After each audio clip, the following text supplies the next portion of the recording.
Okay, hello. All right, we're going to start today's meeting, December 18th. We're going to start with a roll call. Can we start on this side with,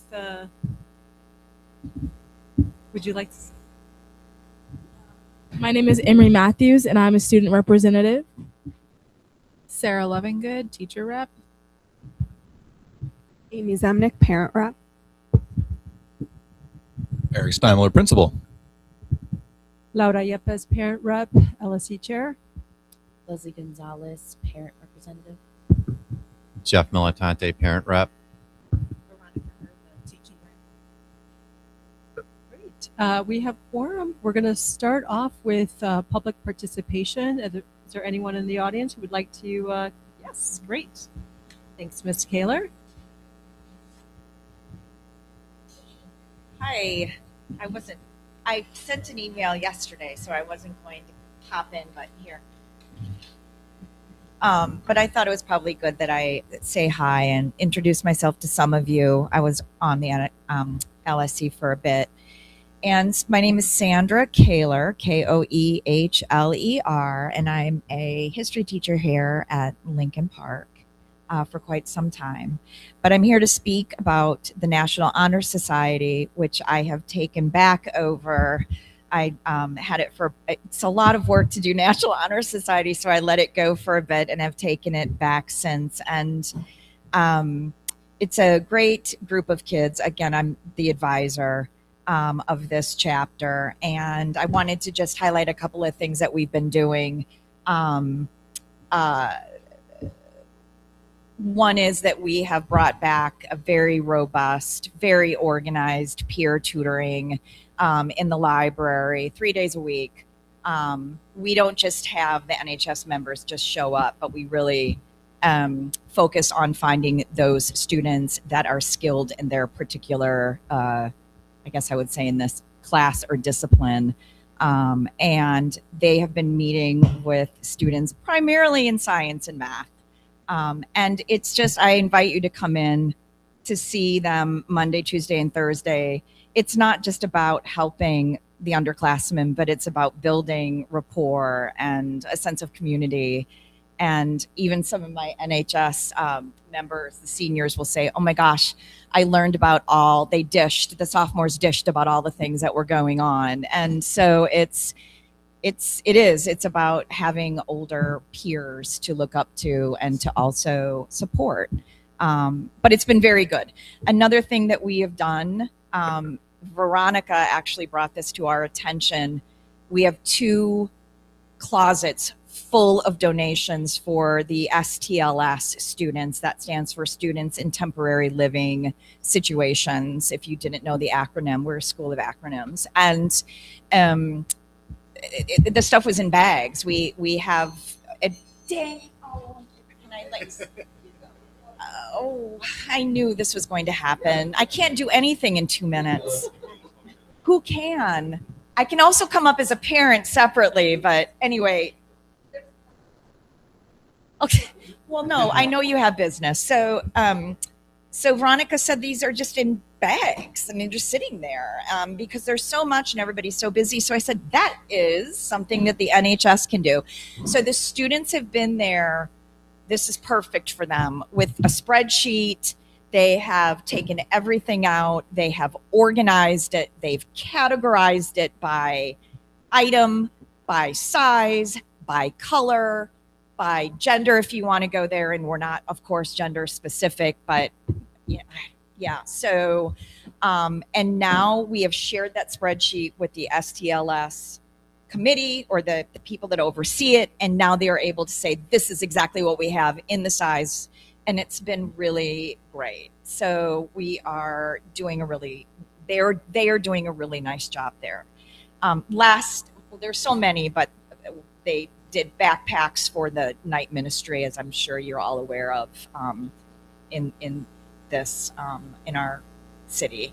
But what I'm really here for, other than to just toot our horn, is the first annual Thrift Address-a-thon. Winter Formal is coming up on January 17th.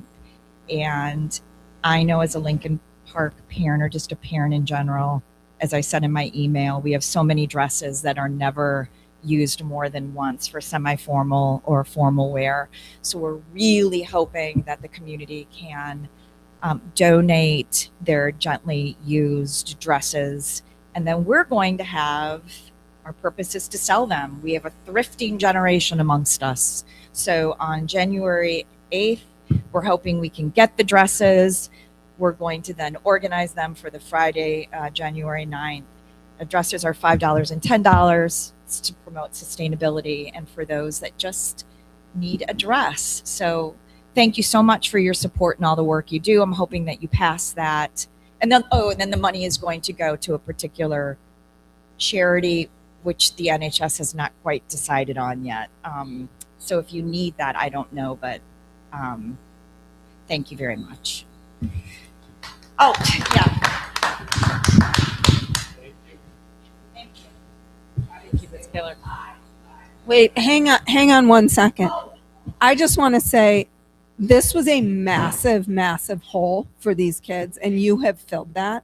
So thank you, because this is so huge. Like, people don't realize how important this is for kids to have this opportunity. So thank you for stepping up and stepping in, and not only just doing it, but making it so robust. It's just like, thank you.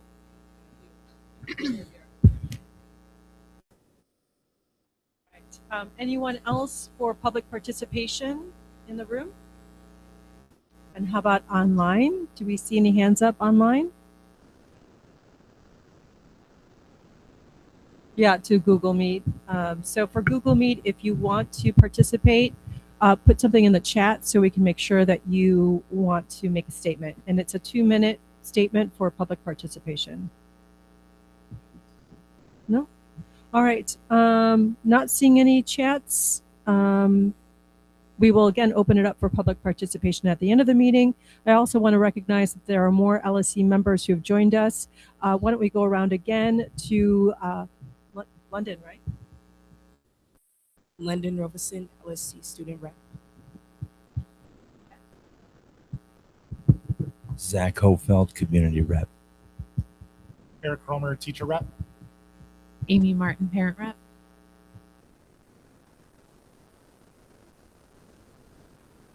Paul Kendrick, community rep. Right, so that's everyone. We do have forum, and we're going to continue on with our agenda. So moving on, we have the review and the approval of the November minutes.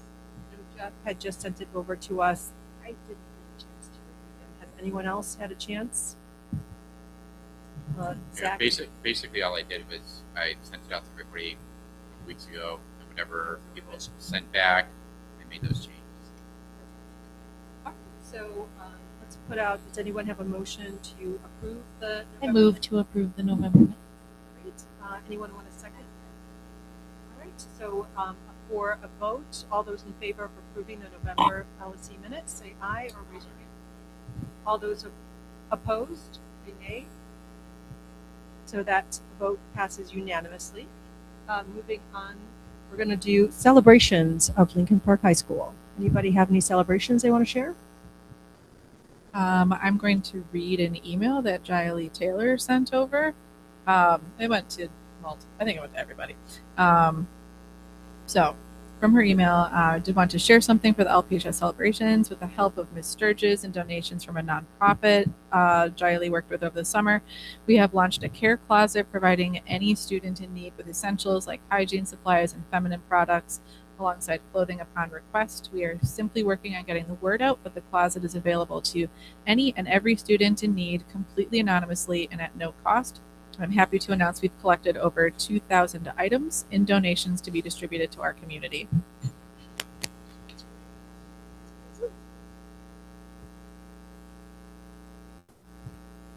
Then I also have a celebration.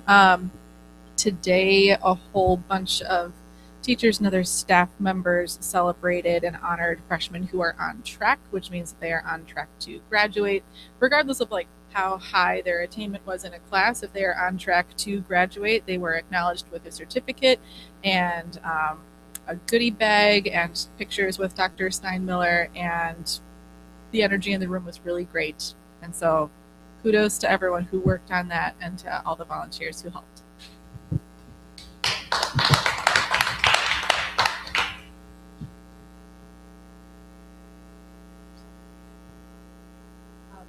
Amy, I think you were mentioning that there are some early decisions that people have started to receive, seniors. I know that Dr. Steinmiller, you're working to publish some of those early decisions. Yeah, met with our college career coach. Those are starting to roll and come in. Organizing a way that we can like celebrate the variety of different schools that everybody's going to. So we should have some of that. But yeah, from Ivy League schools to you name it, people are going. A lot of great universities, which is really awesome. So we're proud of our students. I actually have something to share. I'm someone who's committed to a school or early decision underneath the Posse Scholarship that I received. So, and I'm going to be going to Hobart and William Smith colleges in Geneva, New York.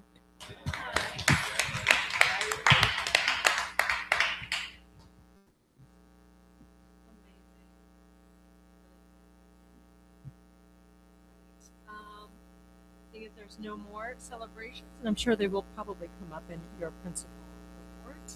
Let's move on to the Friends of. Leslie, do you want to give us an update? Sure. I did highlight some. Oh, so we met. Was it Tuesday? So these are all things that happen in the meeting, but they're not yet approved. So if I get something wrong, I apologize ahead of time. But the giving campaign ended and they surpassed their goal. So there is a fully funded computer lab coming soon. Yeah. And let's see, from funded computer lab, there were some speakers bought for the auditorium as well that have been installed. I think that's right. Also, the gym branding that is still going on. I know, everything looks nice in the gym right now, but I think there are some branding options that the Friends of is still looking into. So that's also to come. Some donor acknowledgement and tax letters will be sent out in January. So everyone that was part of the campaign can look forward to a nice little thank you card coming from the Friends of. They will be doing a sponsorship banner recognition, but they're going to wait till the gala is done so they can combine all of that. They're wanting to put the banner, I believe, on Armitage and use the parking lot fence for that. So they want to hold they want to place the banner like a June through May thing, so like a yearly advertisement.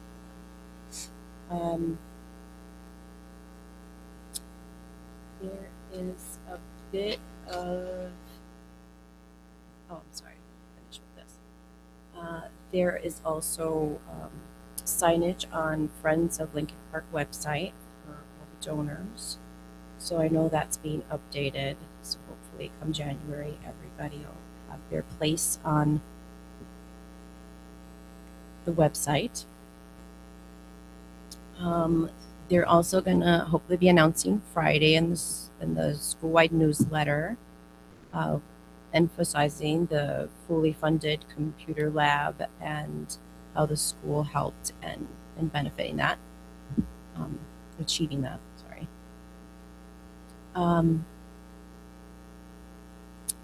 So I'm the one that deals with Spiritware, and I've lately been doing some concessions for the boys game and the girls basketball game. So that's going on. It's going good.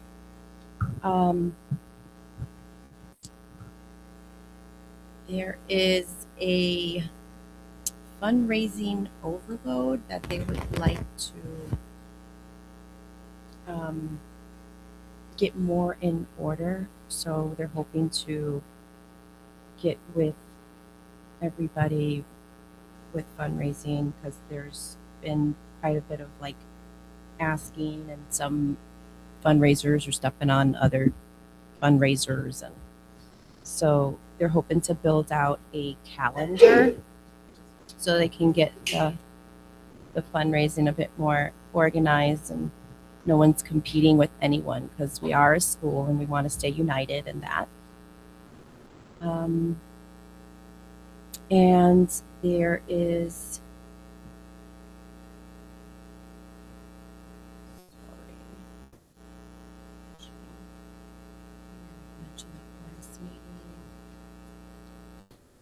there's a similar calendar that been try to get established.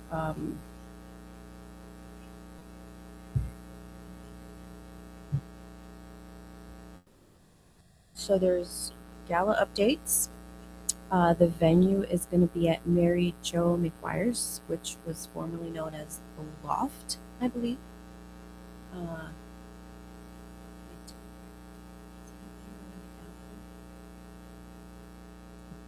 It is April, but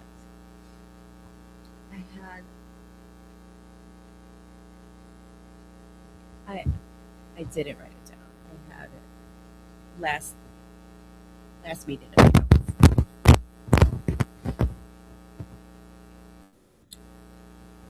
So they've reserved the whole entire upstairs. They believe it's a really nice location. Tickets will be $150. Food and drinks are included in that. The ticket sales are expected to start in February for regular price tickets. They're still trying to come up with the early bird pricing. That's coming up. They'll probably start that in like mid to late January for early bird. April 25th is the gala. Thank you, Dr. Simon. There'll be a live auction, some paddle raises, some games like heads or tails, raffles. They're hoping students get involved by maybe doing an art piece, or the garden club maybe can do a little pottery or something. But they are hoping that students get involved so that the student reps can spread the word there. And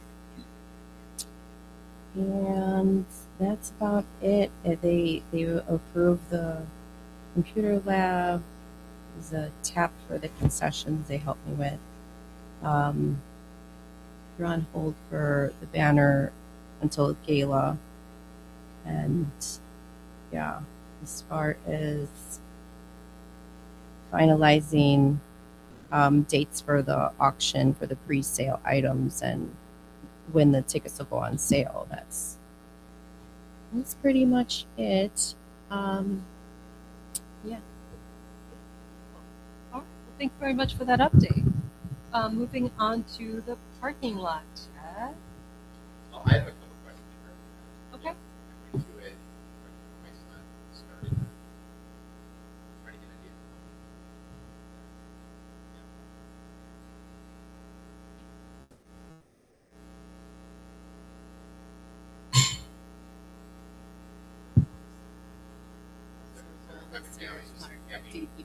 I thought it was.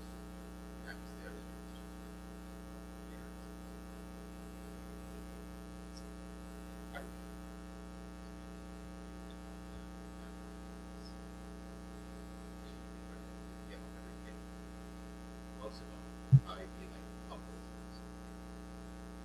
The parents come with their kids, so let's say that's 7-5 family. And we have a lot of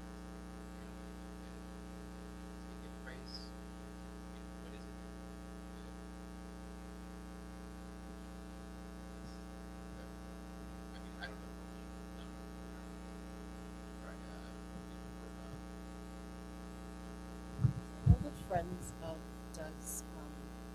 announcements and their emails. I believe they also advertise it through social media. But as far as the school, I don't know if there's. I know. It's been primarily through so I would say there's been a shift this year from Friends of in communication, even about things with fundraising this fall or just the giving. I've seen an increased uptake on the creativity around it, the frequency of it, and then we're seeing the outcomes of the amount of funds that have been coming into Friends of. So I would say I would anticipate that same type of kind of fresh look at communication or promoting this as well. But I was really impressed by that kind of communication that did go out. So we would just need to replicate that for the spring, create awareness for this event, and really make it kind of the thing that everybody's looking forward to. And I think we have, with it being April, we have plenty of time to get that communication at the next big thing. Also, with a lot of the items being online items, I think some people feel like, well, just since if I can't attend, I'll just go online and buy stuff, bid on stuff. But, yeah, that's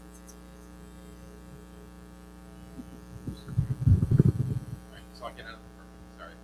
But before you do, I just want to acknowledge that Ashley has joined online.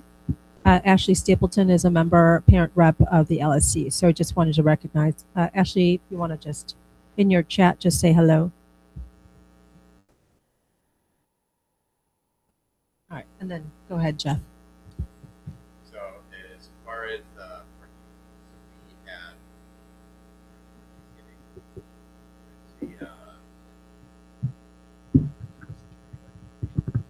so we had a meeting with the farmers market people right before Thanksgiving. They did not like the idea of the mall. I thought it was great. And I mean, I'm like, this is awesome. They were apprehensive. So, we worked out something like, okay, well, what if we did 2/3 of the parking lot? Because I need it. They were a little more receptive to that. We spent some time walking through it, showing them where it would be. Laura and I talked about, maybe you guys can do a tent in the mall area, kind of maybe next to it. I don't know, but anyway, I think they seem receptive. We haven't gotten confirmation back that that's the route they want to go. That. As far as the building company,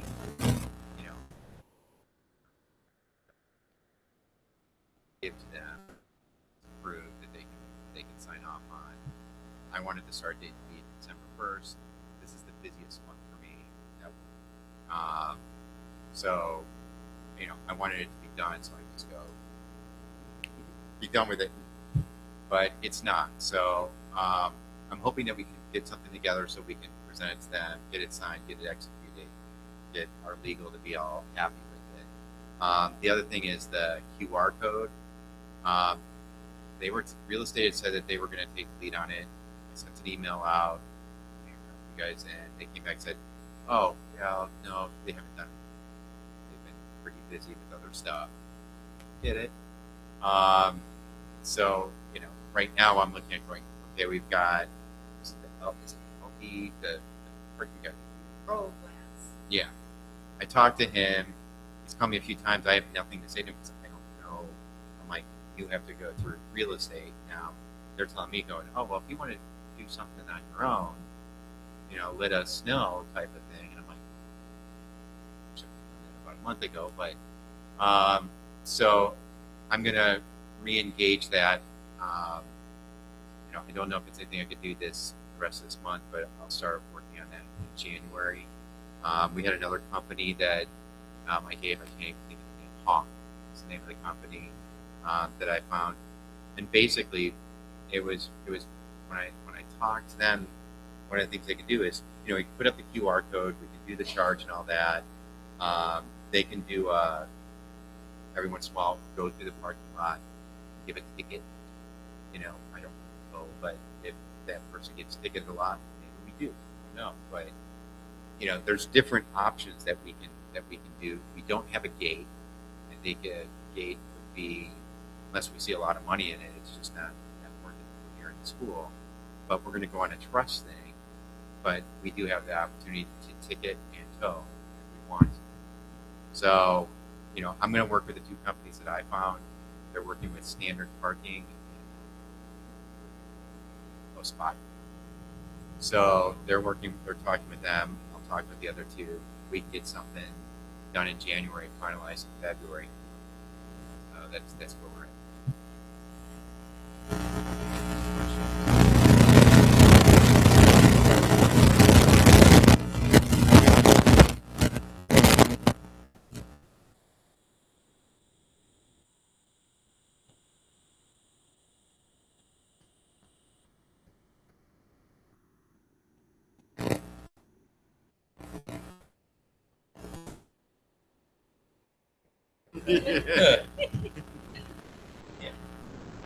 Super frustrating that the farmers market has any say in where they get They to don't. set up. And this is actually where I'm sorry.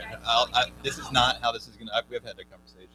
We're not formally talking to them about where I stand on this right now because I'm really frustrated by this. They don't have a say. Yeah. And here is the end. They started with a third of the lot. It was the far lot. That was the only allocation they had. They've now taken over the entire lot on Saturdays. Now they're dictating how we utilize our own lot for our own things. That is not an option. I'm saying this as an LSC. I'll be a little nicer in the emails when we get to that point. Oh, I don't care. I'll be honest. It's not. And see, I get your point. It's Me living here. I want it here. I like having the farmers market here, so I'm willing to make some of these concessions. And we're looking at what, like 20 Saturdays, in the morning. no. They're. Oh, This is when we get to it, I will not sign anything with them having 2/3 of the lot. I'm going to tell you right now, it's not going to happen. They have 1/3 of the lot. That's all they're going to get. And they have a choice of how to utilize which third of the lot and how they utilize it. It's either going to be, that's where they park their vehicles for those using the mall, or it's going to be the space where they put their vehicles and they put their stands. And that is going to be it. Because that's what it has been. That was when I started. That's what it was. And it's expanded over this past year in a way that has not been in communication with me. And also to the point when we have our open house, when we have our events, we can't actually use our own lot for our own events. We alerted them that we had an open house and we could not have anybody park. Even you got They wouldn't allow me. I basically had to say I'm the principal and I'm parking on the lip of whatever, but I'm going in there. So that's not how this works. And one, they are doing this. They get the lot, the space they have for free. They are not paying anything. So we have a couple of options to actually get money. One is through the allowing valet services to use it. They will have access to it on Saturdays. And when we get to the point of having QR codes for us to use another third of the lot, they will have access to that second third of the lot. That's the only way in which we can make any money, and we are going to need it more and more as we get into the budget subcommittee. I have a lot of concerns about where we're going in the future of the district. Any dollar that we can get is going to be great. So if they want to use a third of the lot in that far end like they used to, then when people come to actually participate, they scan in, they pay. We actually make money on hosting it for free. And I know this may be like a negative political stance for certain, like from a community standpoint. We've had a good partnership, but we are not, it's an opportunity for us to maintain. And if they want to go somewhere else because they're not willing to negotiate with us, I think that's not a good stance to go into this either. They've got plenty of space and we can make it a very welcoming environment. We have trash cans along the mall. We can create a bathroom space for them to use. I think it would actually be mutually beneficial in a lot of ways. And they could still have a third to park their trucks and vehicles in. But I'm going to be very firm on this and I'm not going to be flexible to it. And in January, I'd like to then formalize what that communication would look like to really lay this out. And if there's opposition to it, I would like your support in advocating for it because it is the only money that we can possibly get, because there are concerns, and we'll talk about it in the budget subcommittee, of how fees may be limited in the future in our district, other restrictions for our district may be putting on us to limit income that we may be able to have. This is like one thing that we have actually control over. So like I'm very adamant about this, and so like they don't get to dictate it. And see, that's where I'm going to disagree, because the third of the lot, they can't put as many vendors there. And you're right. I don't know what it was like before, but, and they do spread out, but if we give them a third of the lot, there's fewer and fewer vendors that can show up. Yeah, unless they use them all. I,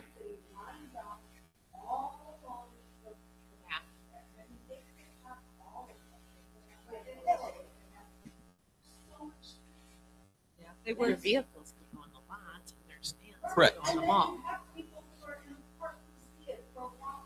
I completely agree. They shut I'm not it in the down. farmer's market business. I told them the same thing. they shut Right. it down right away. And Jeff and I were there, kind of good cop, bad cop, right? And it was sort of like trying to get them to even consider it was a complete shut. And I think we are trying to mitigate and get to baby steps where Jeff is, giving them 2/3 of the parking lot. I will say, Jeff, they had asked even via email to see if they could park on the western lot again. And I'm like, no. The whole point is that we have a line in the sand, right? Where this is what you get to utilize. The other part of it is for us to rent out to the Valley Company and pay us and, the nice thing. So we're still waiting for the farmer's market to even confirm that this is going to work. Yeah, we haven't gotten What if anything they back. come back and they say, yeah, that's going to work? They already like this. I agree. Well, no, one of the things they did bring up is if it's money, we can work on. I didn't realize they had some sponsor. I don't know who their sponsor is, but okay, then we'll work out something so that you pay something for that 2/3 of the lot. But what if you say, like, this is the money we could make off the lot in that time period? If you can pay us that, then But see, we don't know. That's the problem. I have no clue how much we can make off that lot. I'm guessing.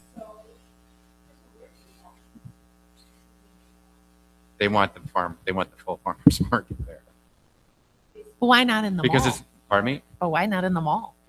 Like, because he said it has But to be that's in a- the parking lot. No, but that's not. He wants to keep those people there. And he's like, and he even put in an email. Is there something we can do? And when who was it? Adam, who's the chief of staff, came by, and Dr. Similler and I walked him through. Anyway, so I don't know how their reactions going to be. Because It's I- uglier, I actually. think what they want is they want a sense of community, right? We always want to bring people into the area and, really kind of bring families out, give them a purpose for interacting with each other. It's just all part of building community. And what better way for them to experience Lincoln Park High School than to come on our grounds, right? The idea, however, is if we can just shift the farmers market from the parking lot to the mall, we're all gonna, work really well with that because I think it's a benefit to both the school as well as the community. However, the people managing the farmers market, and I will say, they are kind of just stuck with the parking lot idea. We're trying to convince them otherwise. It may be that convincing may have to come from someone like the principal here who says that there is this way or no way, right? Well, there are three options, and this is what I'll present to January once we move forward. One is the no cost option, which it maintains being free. That's where they get 1/3 of the lot. They can use them all, and that's what that looks like. The cost option is if they want to have 1/3 of the lot for free and they pay for the second, another third, fine by me. We can set up what that looks like to be able to create a mutually benefit, like what the cost for the second third of the lot. The other is if they want the full lot, which they've been taking over, then they can pay for all of it. And I think that's really just, to me, that those are the options, but we should be able to get funds. We should be able to receive funds, especially on Saturday. That is the time in which we probably can get the most out of like a spot hero type of thing. It's where we get the most money out of the valet services. Like, it is our optimal time that we're giving away for free. Well, we've also had the farmers market have it for free for a number of years. Mhm. So to change the tune and all of a sudden ask them to pay for it, it's like you want to transition into it. I think that's probably the better way to do it, right? You want to, not just say, okay, it's this way or no way. you want to work with them as much as Well, possible. it actually hasn't changed. It's exactly the same. They were given a third of the lot. That's what they were given Taking it 5, So 6 so years. this year it was only supposed to be a third of the lot. Is what Correct. They had? They've expanded on their own. They've done this on their own. Oh, really? This was them doing that without Seriously? even talking to me. And that's why I was upset when I came here for open house, communicated that we need, please maintain your third of the lot so we can have the full parking lot for all our families. And I get to school, they've expanded it. They have their trucks parked in every single space of the lot. That is unacceptable. They have a third of the lot. That's what it's always been. And so I'm not changing actually the expectation. I'm just setting what it has been. And if they would like more options, here is what it looks like. I wasn't aware. I thought Yeah. they've always had the whole lot. No. Okay, so correction. They used to have the whole entire parking lot. Yeah. Right, Mr. They had the whole entire parking lot. And then they got smaller and Yeah. smaller and smaller, and then they just went to a third of the parking lot. So lately they've been just expanding on their own. So But in 2020, when we Yeah. created the contract and going back into like what this looks like, that was the conversation. So nothing has changed since that. So if we want, since I've been involved since that time, it has been a third of the lot. So I appreciate the expansion, but then we have to discuss what the availability of the lot looks like in the ways that I'm talking about. But again, it's a communication. It's not all of a sudden on a day that we need our own school property to not be able to use it is not how that should work. Or get a different farmer's market. And so, well, and just so you know, as far as the ballet company, one of the stipulations we have in there is if we're doing an open house or there's a Friday night basketball game or something like that, as long as we give them 2 weeks notice, that they'll be aware and they'll bring somebody else on to help, but they need to have that notice. I just don't know who takes that lead on that. Well, but, I like, have our dates already set. Like Yeah. those are things that we know well in advance. So when we have that contract with them, we can tell them in February when we're going to have basically our open house. When like there are things that we already know. When we get our sporting, like I would actually say like when we host basketball games, keep the QR codes active. Like why? Like, no, but the you know, valet company. Yeah, but they would just come in. They would take the spaces that they need. We would be able, like when we play like Whitney Young in a big game coming up, we'll let them know that this will be a packed lot. And what they can do is they can put. I have no problem with them actually separating their third of the lot, and they use it for their own purposes. So you know what? You're coming to the game. Use the valet service to park in that part of the lot. That's fine by me. They could even have it during sporting events. I'm okay with that too. And QR code the rest of it. So I think there's just opportunities for, again, this is a lot of schools in the city of Chicago do not have any parking. And so when they have sporting events, people are having to make do and pay for things to park. So this should be, again, an opportunity for us to bring in some funds that we're going to need next year for sure. All right. So I think, given the fact that this is, tomorrow's the last day of school for the end of this semester, we will reopen this conversation in January. We will most likely have to have a conversation with the alderman's office and also try to, again, renegotiate this with the current farmers market manager and see what we can do for 2026. It is their 45th year, so it is a milestone year for the farmers market.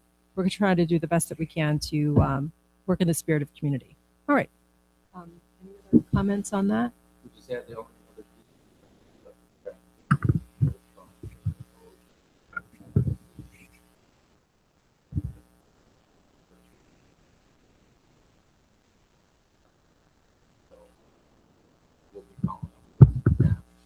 This week, and we previously, I think as we've mentioned in months past, like had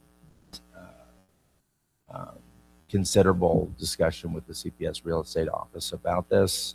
I think Maura and I, met for like 45 minutes or an hour one day with the office, and then have exchanged significant emails afterwards, but.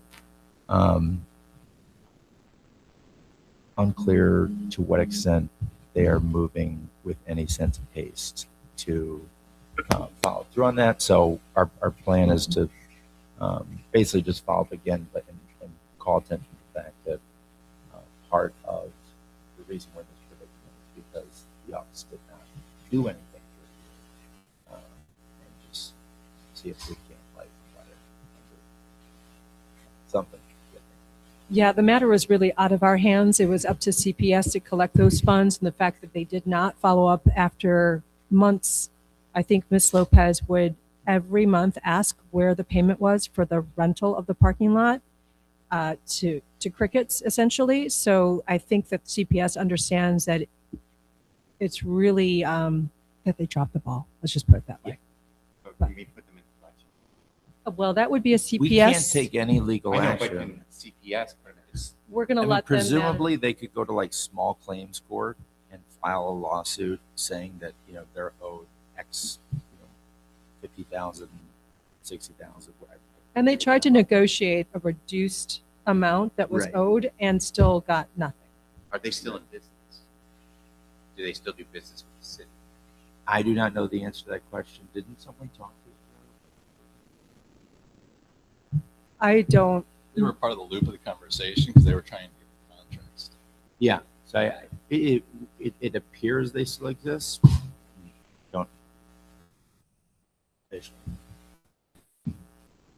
We'll be sure to follow up on all of those questions in January, but I think it's one of those things where we need to continue to follow up directly with them to the point where even if we're, you know, a nuisance, I think that follow-up emails is the best course of action to ensure that we get some answers and get some action.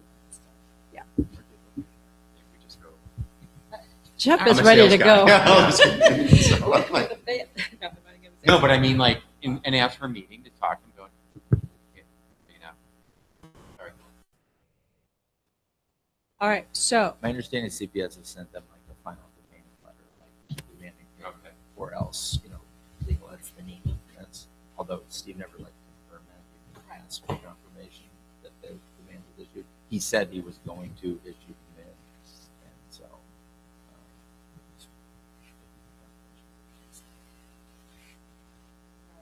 well, lots of questions still lingering. We're going to continue on saga.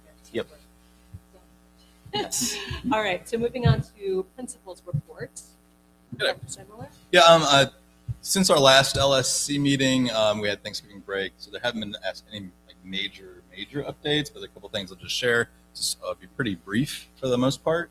I did share this document, which was like our the LSC report, kind of updating certain things. You can see something was blocking it, but I'm going to do just some general highlights of some of the items in it, and then obviously our big thing will just make sure our budget approvals and move forward. But big thing, and if I'm spoiling the attendance subcommittee, I apologize. No, But we don't have an update. okay, sweet. Then I will briefly spoil away. 1,460 students have 90% attendance or better, which is, you know, a real positive shift. We have about a 4 to 5% drop in chronic truancy at this point from last year, which is great. So, we're seeing that positive. We have improved our overall attendance about a percentage point. I anticipate that'll actually jump up because we've been doing some home visits this week to people who no longer live at the homes. They've moved on for a variety of reasons of just things that kind of happen in people's lives. And so those students actually will start coming off of our actual attendance. So we actually should see an uptick. And we've been sending out our 10 and 20-day letters if that students haven't been coming to school and we haven't been able to contact them. And eventually the last day of attendance becomes the last day that they're actually impacting the attendance too. So we should see some improvement overall from that, which was really great. The on-track celebration, again, I really appreciate all the counselors, teachers who came and helped us celebrate 462 of our 510 freshmen in the celebration. We actually anticipate that number going up because grades were submitted, and we had initial submission of grades by teachers to yesterday by 5 o'clock, but teachers can resubmit up to 5 o'clock on Friday. So there's a little bit of that flexibility, but it's a way for us to monitor that submissions are all in place and support any inaccuracies that we're seeing. But it's a real positive thing for even our freshmen on track. And it was just cool to see the kids just be excited and acknowledged, and some of the side benefits that come along with it. They got to meet their counselor if they hadn't before and know who they are. And there's some of these things that will help them over a kind of a 4-year period. We did get our IB evaluation. And so we just kind of got it. So that'll be something that we'll share in more detail at the January LSC meeting, breaking down those next steps. We just didn't have it wasn't probably an appropriate turnaround to really be effective in our communication on that. But looking forward to that as well. All of our waivers and free and reduced waivers have been applied for all students. Communication have gone out to anybody who hasn't submitted, except for the last 5 people on the list that didn't get copied and pasted. But I know why those last 5 did not get theirs. The letter is saying they owe their fees. But that'll when we get back from the holiday, then about every week we'll send communication to all those that we either haven't paid or have not set up a plan. And so several families have needed to break it up into like monthly payments. So even it's like $100 a month, or different things that we're starting to schedule for families that just are in unique situations and be able to support them as individuals. CIWP will come out in the spring, so we'll start that planning process. There's only 2 things really that are tasks for us to complete. We have to set preliminary dates, even though we don't know when it's due. But we have put the dates, acknowledging that usually CIWP is approved in the budget. So we're trying to put it like our normal time would be about the May, June time. So we tried to put together a plan. But when we hear more from the district about what this actually looks like, I'll keep you updated on it. We can have, I believe, no more than 12 people on the official CIWP team, but we will have subcommittees once we know what the topics are that we can actually discuss. But we do want to get more people involved. So the expectation and that I would like, again, it makes sense, like an LSC teacher rep or PPLC member would be involved in it. It makes sense that a parent from the LSC would be involved in it. It would make sense that we have, so these different groups are a part. Students, preferably from the LSC, would also, our student voice committee, we'd have one, but that would be our hub of the 12 people in that group. Obviously, a member from the ILT, coordinators, and administrators. So that would be our prize of our team. But if anybody on the LSC is interested in participating, we'll send more communication at that next January meeting of how you can be involved, even if you're on that primary team, to be involved in subcommittees. But that's coming, and that's really all there is as an update. We're still making progress with our current CIWP, but that's just the new information that's come out. We still don't have a CEO, so there isn't really necessarily that guidance dictating what this process is exactly like yet. So hopefully we get some clarification. Athletics, we'll have updates that will be shared out in just a moment, but just kind of more of a celebration. Our wrestling team are like winning tournaments and doing an awesome job. Our basketball team is really ramping up. We have some cool things with celebrating and retiring jerseys that I know will be shared out in just a moment. So I'm trying not to give all the details. Our dance team is finding success at the state, moving on to that. It's just really cool things that are going on that it's fun to be excited about. We have our winter formal that'll happen when we get back in January. I know that's something our students were really wanting. They met full expectations at the homecoming. I was super proud of them. And so it makes sense to do the winter formal. We'll have it at the House of Blues. And then again, it's still the 90% attendance is an expectation. And that's this semester's 90%, not the 2 weeks leading up to it. It is. So that is a part of that. January 12th. Oh, sorry. I just put on your calendars just for the athletic part. January 12th will be the Terrence Shannon Jr. game. So we're already planning, putting that together because considering that's the window in which I think Minnesota will be playing in our area for Chicago, for him to be able to come after playing the Bulls and things like that. ACT is April 14th, and the pre-ACT is April 16th. So we have those dates already. We have those already set. So that's kind of just more of an update of just the general information. We're seeing some really cool things in partnerships with our communities and businesses that I've been really excited about, of just the authentic connections from our students painting windows to the businesses partnering with friends of. It's just been really awesome. Even at the athletic boosters, I intend to go to all those individual companies and just say thank you for being a part of our learning community, and just really recognize the impact that has on our students.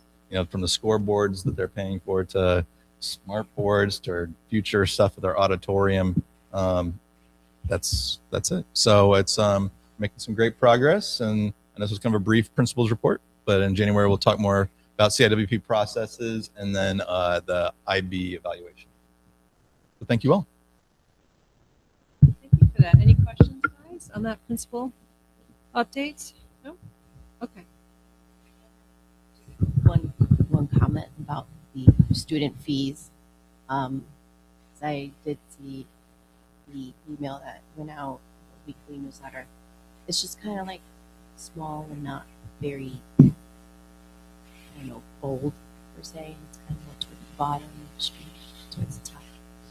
I don't know. I think Catch someone's eye faster. I hear. The plan right now, it's going to be individual communication that has, dear family of blank blank, you owe blank. And so that's going to be the direct communication and following up. And the way I can send it out, I can see whether it's been clicked on. Pretty much everybody but one person clicked on the previous email I sent, except for the 5 people that were not added to the bottom of the list that weren't copied over. Maybe starting with Z's is the last name. Most people don't click on emails, so I find that super impressive that almost 100% of people that received the email opened it. It's we have a lot of. I got responses right away. We need help setting up a plan and then payments. So we'll review that data, update the list, and get that sent out. That is all. All right. Well, moving on then to PPLC and PPC reports. Mr. Cromer, Ms. Lovingood. I was not in attendance at our last PPLC, so Ms. Lovingood. Yeah. Had to find the right tab. Sorry for the slight delay.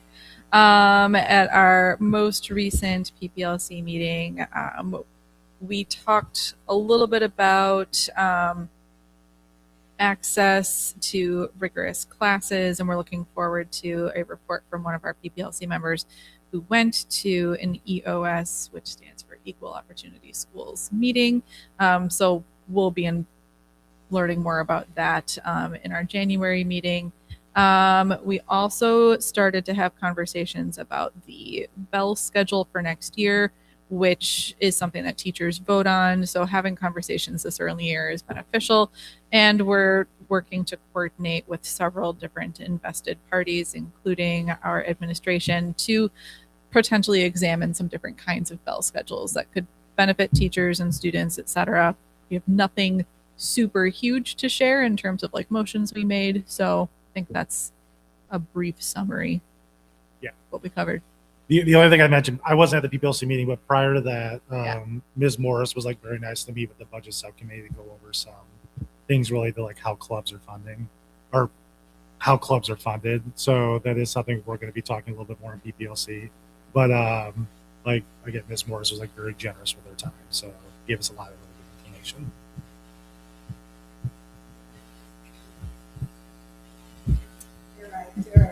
Oh my God. That is part of the discussion, but at this point it's incredibly preliminary. And before we start to have serious conversations about implementing that, we also have to get the sense of we have to take the temperature and see how many teachers are ready for it. And that's actually why we wanted to talk about it in some upcoming PD days, to have teachers aware that this is a possibility. And we've also had some conversations.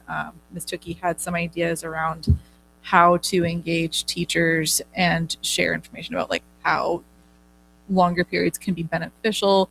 But again, that's a huge change. So we need to ease our way into it rather than just hey, it's May, let's quick consider a bell schedule change. So it's on the table, but it's not necessarily for sure going to happen, because we have a lot of people who probably have a lot of questions and concerns around how it would work.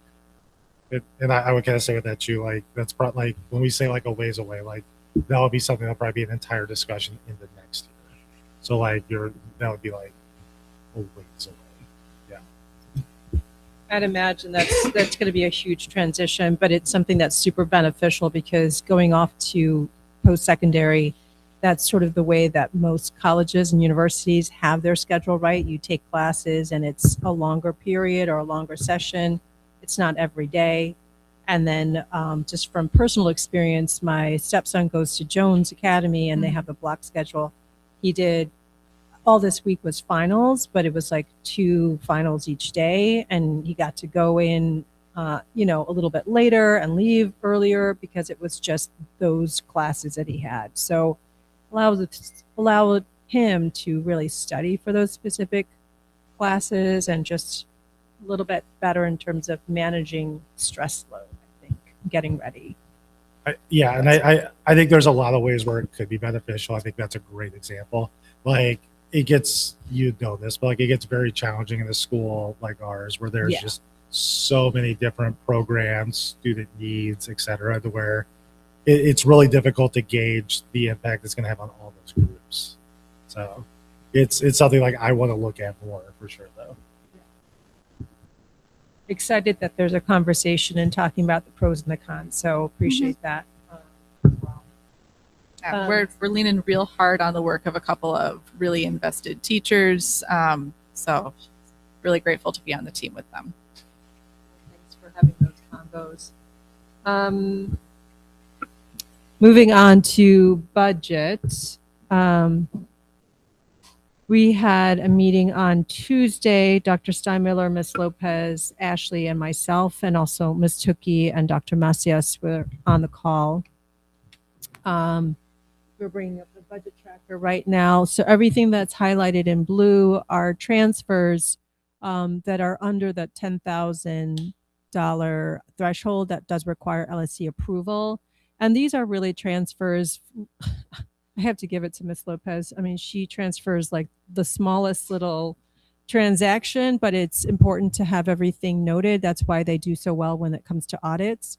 But we're talking transfers to open up POs. We're moving dollars from a budget pointer line for extended day buckets, and also to offset a negative. We have another supply line transfer to open a PO for freshman on track celebration.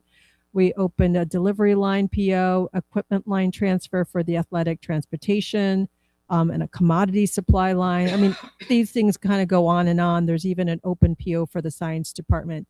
All this to say is these are all small amounts, all under the $10,000 threshold. We like to point them out for transparency. If you want to dig into it and have any questions, let me know. There is one item, it's on line 79, that is over the $10,000 threshold that does require LSC approval. This is the amount of $17,707.89. It's a transfer of SY26 special education workload reduction funds to a bucket position pointer line to open an extended day bucket. Whew, that's long. Essentially, we're moving funds from special ed to move those dollars into the extended day scheduling and staffing. Dr. Steinmiller, do you want to give some more insight? This is contractual language. So there's money that is set aside for all of our diverse learning, LBS 1, diverse learning teachers. There's two avenues of how these funds can be used. We get feedback from our diverse learning teachers, and usually it goes in. One option is it can pay for subs, for them to have a sub for the day, or the other is they can then get paid for dividing this up equally, basically amongst all of the diverse learning teachers for the amount of extra time they put in for IEP writing, IEP goal set, just different report cards, different things that they do. It doesn't go very far, to be honest, but that's how we've chosen to utilize those funds. So really, it's choice A or B. It's subs or it's this, and that's really it. And so, like I said, it has to go in one of those two directions. So even like hypothetically, LSC says no, still have to do it. It's kind of contractual language, but it's just to help kind of offset it and really acknowledge all the work. Right? Yeah. Like and the most of us generally vote in favor of not using it for sub coverage because we generally want to be in the classroom. So it's better for us to kind of utilize it outside of school time. Since it is over the $10,000 threshold, we do need to put this out for approval for the LSC. So does anyone want to put a motion out there to approve the transfer of funds from the benefit pointer line to extended day bucket of $17,707.89? Anyone want to second that? Second. Okay, Jeff seconds. All those in favor say aye or raise your hand. Anyone opposed, say nay or raise your hand. All right, that motion passes unanimously. All right, so moving on, we just had Ms. Kaler present to us about their vintage store that they're going to have for the National Honor Society. I think it's a really fun event. Again, this generation is really into thrifting, which remember doing when I was a teenager. It's going to be hosted on January 9th. They hope to sell short dresses for $5, long dresses for $10. And the whole goal is to raise money for charity. They haven't designated which charity yet, but they hope to raise about $200. Again, since this is a fundraiser, it does require LSC approval. Anyone want to put forth a motion to approve this fundraiser? Please say yep. Amy? Very good. Anyone want to second that? I second. Well, you guys second it. So it's seconded by Emery and London. And everyone in favor, please say aye or raise your hand. Anyone opposed, say nay or raise your hand. All right, that motion passes unanimously.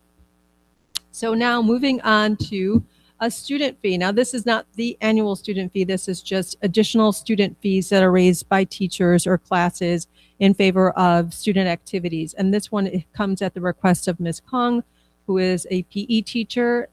She is requesting students pay additional $40 to participate in an iFly Adventure education field trip. They will be taking public transportation, so this cost is strictly for the iFly experience. All those or anyone want to put forth a motion to approve this student fee for Ms. Kong's students? Anyone want to second that motion? All right, Mr. Cromer seconds that motion. Anyone want to discuss it at all? Okay, we'll put it up for a vote. All those in favor of the iFly student fee of $40 per student, say aye or raise your hand. All those opposed, say aye or say nay or raise your hand. All right, the motion passes. Oh, last minute. Yeah, there was a last minute one. This is the military ball that happens every year. It's part of our JROTC program. They do this that was just submitted. They can collect again a fee to pay for the meal and the event itself for JROTC. It's $25 is the amount to cover that event. All those or anyone want to put forth a motion to approve that student fee? I move. Okay, anyone second? From Ms. Hurd. All those in favor say aye or raise your hand. All those opposed say nay or raise your hand. All right, so that is also approved for the junior ROTC. Yeah, there you go. I like that. Now we are going to move on to the annual student fee. This is the $450 per student collection for Lincoln Park High School. We did collect $32,500 in the month of November. That brings us to a total of $301,900. When we were looking at what could we possibly generate or revenue-wise for the school, even if we got 50% of families to participate, that would be close to $495,000. We are 61% to that goal. So that's really great. We're showing really good progress on collection of student fees for this school year. And that goes a long way in supporting our schools, our faculty, and our students. So thank you, families, for all those who have paid. And those who do need a payment plan, please reach out to Principal Steinmiller or anybody here at Lincoln Park High School for that. I have a question. So where did we decide where? Here goes into just general fee. Okay. And that's where like every time we vote, because it goes into a fee bucket, that's where you see it.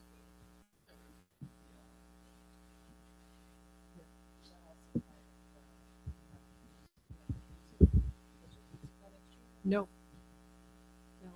So that's why these funds are so great, because it's sort of like we can keep it there and use the funds that we get from CPS. Those are the use it or lose it funds, and these can continue to stay with us, not dependent on school year.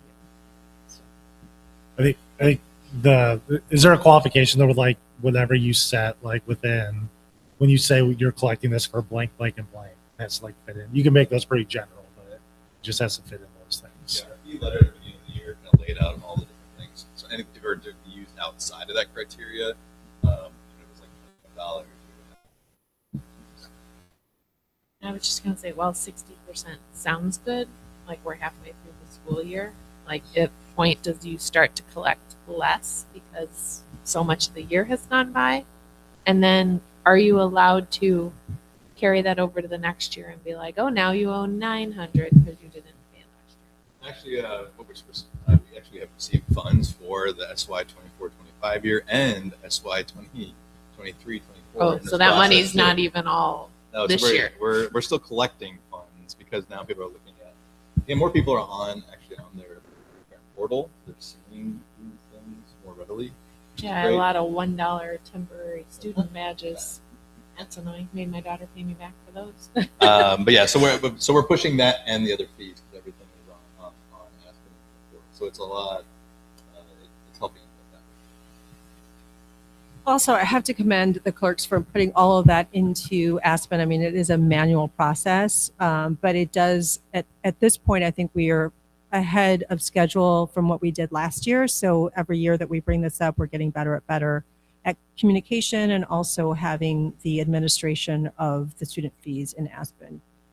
We are putting in past fees owed as well. So seniors who are graduating, it's not going to prevent them from graduating, but we do want to make families aware, hey, maybe you might not have paid for the past 3 years. Whatever you can pay, we'll put you on a payment plan. We'll work with them to see what we can do. And really, and December 1st is really when we make the big push because the end of October are when the financial income information forms are due. And then that takes a month after that to get the waivers applied, which is a totally separate system and have to be manually entered for each individual student. So really December 1st was our target this year to have all that loaded. And it was. And so that's when we start making these pushes going forward. So to your point, it is halfway through, but it's we're sort of limited to by the financial information form waiver process. But I will be sending them. So is that 61% subtracting out the people that were Correct. Or is that average? Of that taking the wave out, but that doesn't just It's actually 61% of 50% of parents participating or paying that student fee. So 50% of students who are enrolled, and it's about 2,200 students, right? So 1,100 students, if they were to pay their student fee in full, it would be just under $500,000. We're at 61% of that goal. Oh, so our goal is just to get 50%. I'm trying to be reasonable. So we we also collected have a quarter. And I mean, I think we can have a minimum threshold, right? And then have stretch goals. Our stretch goal would be, we can have 60% collection, which would be $594,000. 70% collection would be $693,000. So there is a lot of money that we can raise just from student fees alone. The question is whether or not we're going to get to 70% of collection. That would be even inclusive of full waivers and partial waivers would be at 70%. So DCP, they tax considered that. I'm not an accountant. Like, I don't know if it's a donation or a donation to the school, or is it actually Since it seems to be optional. yeah, that's why I'm asking, because if it is, I don't know. My guess though would be that a lot of our families that have not been able to pay it yet probably aren't Itemizing. are like itemizing their taxes. So I don't know like how much of a boon that would be. I would also say like it's hard. Like we have families with like kids in like 2 or 3 like choice or select enrollment schools. So like you're looking at like 12, 1,300, 1,400 hours a year. Like it's hard, man. Like so like I appreciate us. Like we really want to be like, hey, we need this money and we do. But also like it's tough to lean on people that don't have much. Oh no. And I know I'm not and I get that, but I mean if it's considered a charitable contribution of some sort, that might convince that all I'm saying is that might convince more people. Okay, or maybe more like, oh my God. I don't know. I mean, if it's a fee versus a donation, it's maybe just all in the wording. Because any donation to friends of can be matched by your corporation. So if you do whatever, and you have a company that matches your donations, but that's the difference, right? That's a donation to a nonprofit organization. Here, it's a student fee to your child's public school. I don't know. Oh, I wonder if it could be a donation. It is not. Okay. I wonder. Yeah, I if- was just asking because we're not putting it. No. But you could say maybe there's some well-heeled parents who are willing to pay the fees for students who are in the group that can't pay their fees. You could say, could you donate? Like they would donate that to FOLP. Yeah, say like we have 250 students that are unable, have gotten waivers and cannot afford to pay their fees. We'd like to pay their student fees on their behalf. Again, I have nothing to do with Friends of the Park. I think that's like an incredible. Yeah, might be. That would be. I mean, as it is, we're Like just another way to ask parent people who can well afford to do that if they're a way to do it. Because then it's kind of a donation to Friends of Lincoln Park. Sponsor a family who can't afford to pay their student fees. They legit have been like wavered out. I'm just thinking things to be added to the newsletter, right? How many are in that category? Is it like 30%. good chunk? 30%. We've done that for, I'd say the school has done. For dances or With like, whatever. yeah. I think that's also more fun because you're like a student who couldn't go to a dance otherwise. But even if you got like a few people to do that, like that's an interesting.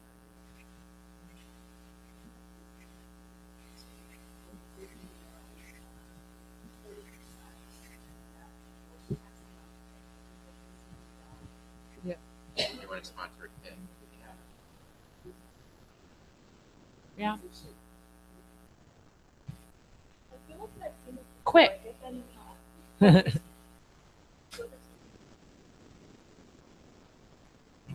Yeah, they definitely do it for the dances too.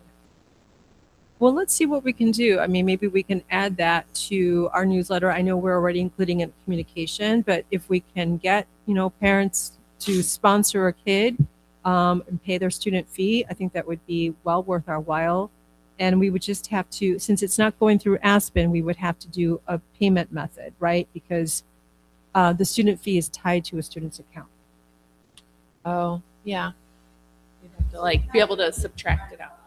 Yeah. And then it would be Friends of who would be collecting it, who's already collecting has certain initiatives set up for the year. And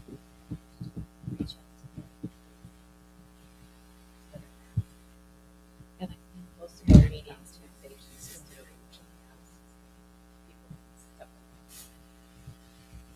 We all really do appreciate it though, so thank you. Sorry. Sorry, not to side rail that. Yeah. Right. Well, I mean, and this is something similar to like the athletic boosters, for instance. They operate ways in which they can fundraise, they can support other kids who can't otherwise pay for the school uniforms, for the transportation fees, etc. So, totally, I think that that's a great idea. Moving on to rentals. So currently in our Facilitron account, we have about $21,760. Cell phone tower, we also receive rental income from that. We already used up a portion of it, so we have $326.33 remaining. For vending machines, we have $322.13. Parking lot is still a whopping zero. Hoping that starts to climb up in 2026. And also one more note, I don't know if the Valley Company has given their donation to the Friends of for the months of. They did or they? Okay.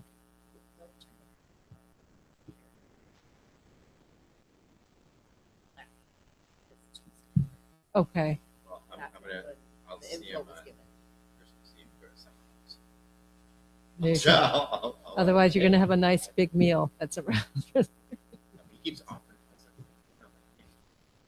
I get my own cookies. There you go. Well, that was an ask of $6,300, right? So, and again, because it wasn't with CPS, they're not in the contract yet, so it was a donation to Friends of. Journal entries.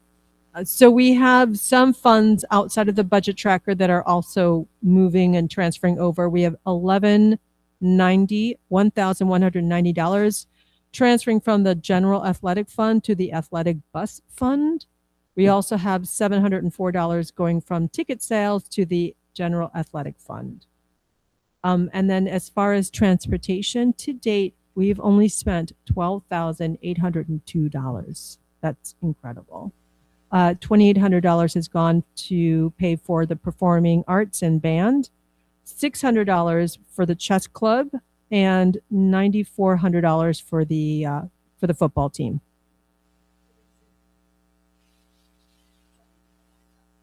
Yeah, we generally spend like around 75 to 100K in transportation, and this is athletics, teams, other team sports, field trips, things of that nature, and other clubs. But to this date, we've spent less than $13,000.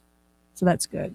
But everyone's been told, hey, we can't really afford transportation. Find another way to get to your sporting events.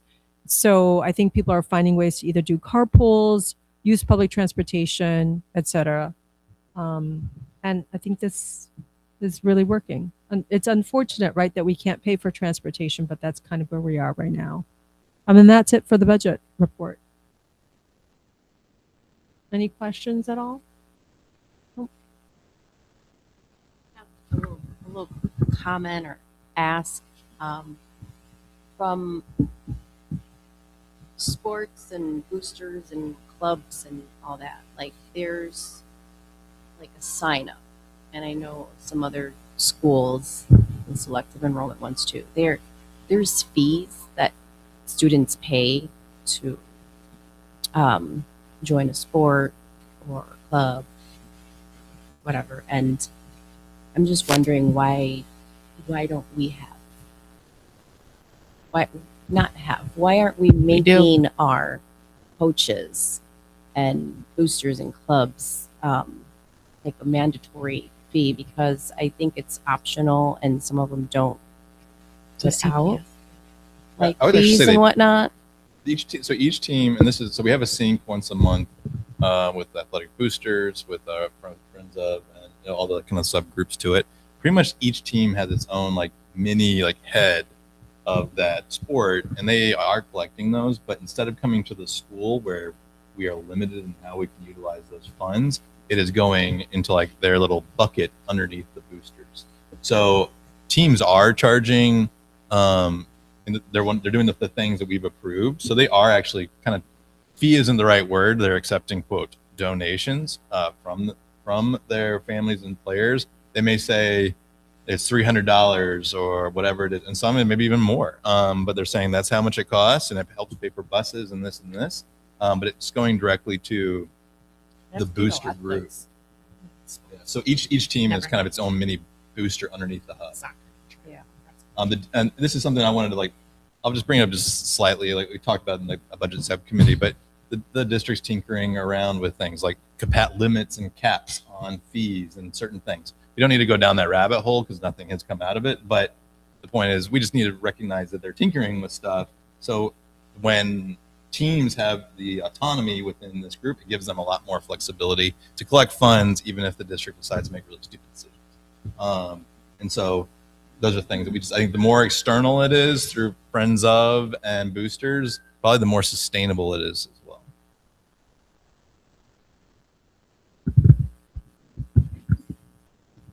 Okay, so moving on from our agenda from budgets, we're going to move on to extracurriculars. Ms. Morris?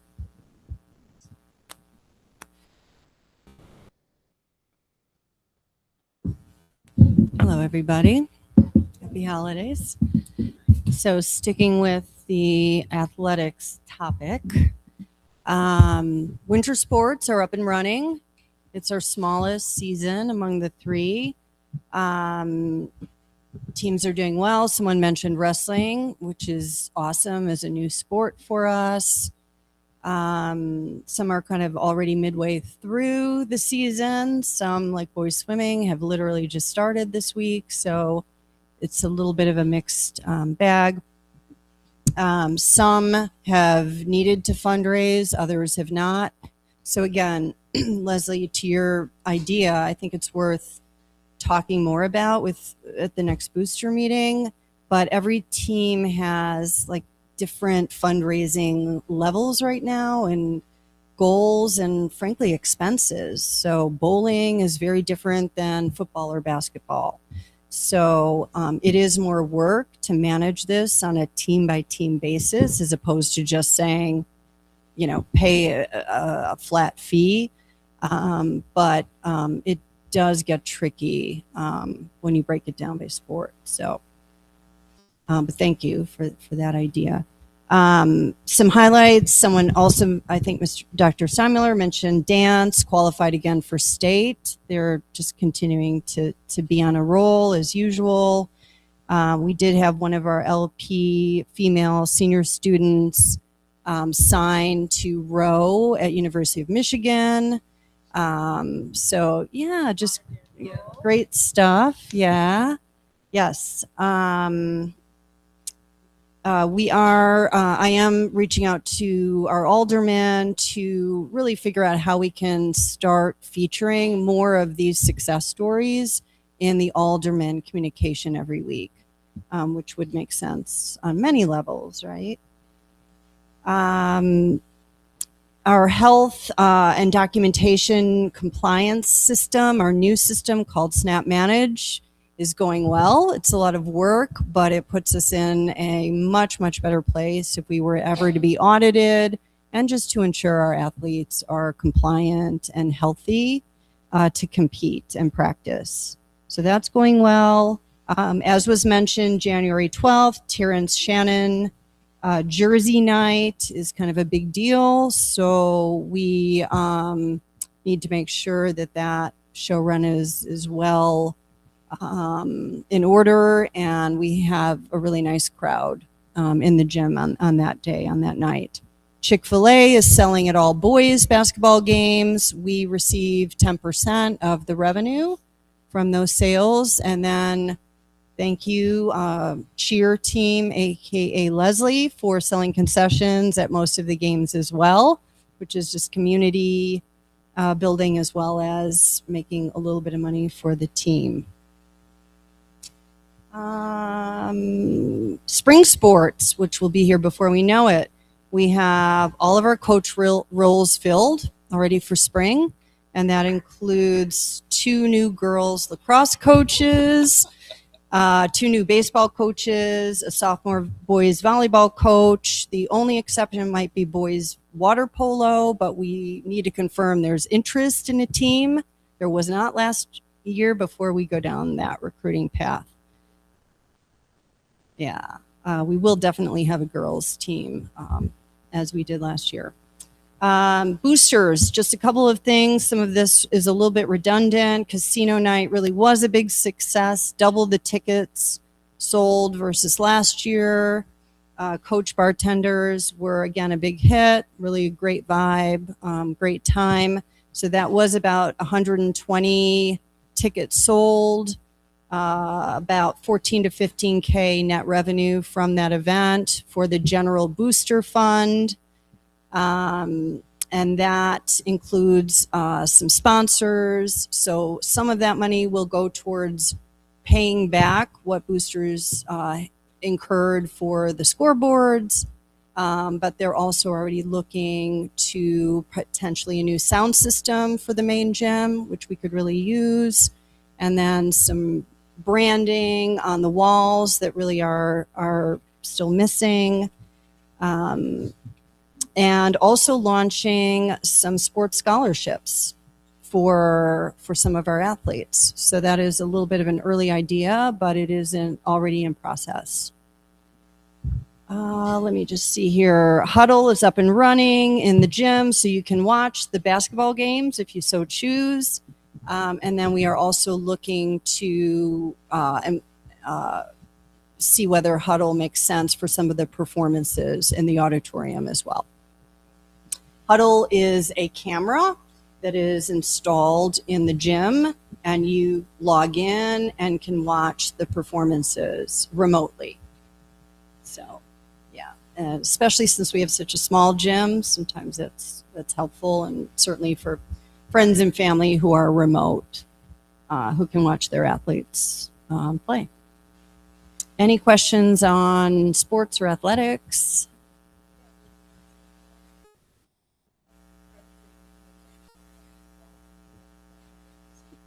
The rims, the actual basket. I don't think our so. engineers, They took a our engineers, they went and actually looked to see that it was an actual issue or just an aesthetic, and it wasn't an actual. They went out and they checked it, and also I know that they're installing like the lights and things on it too, but it seemed to be permanent. They did check it out. Okay, clubs. So, couple of highlights. I think I might have mentioned this last month. Math Club has had great success. It's a competitive club, just really very impressive.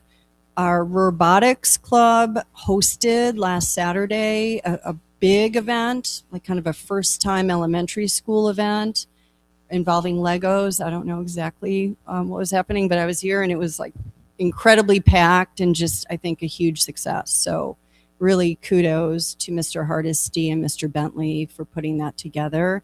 It's just a great way to engage at least the early elementary school STEM students. And then our LP Democrats Club are doing a voting drive in February, and also helping to engage some teen voting judges in Chicago. So just a lot going on.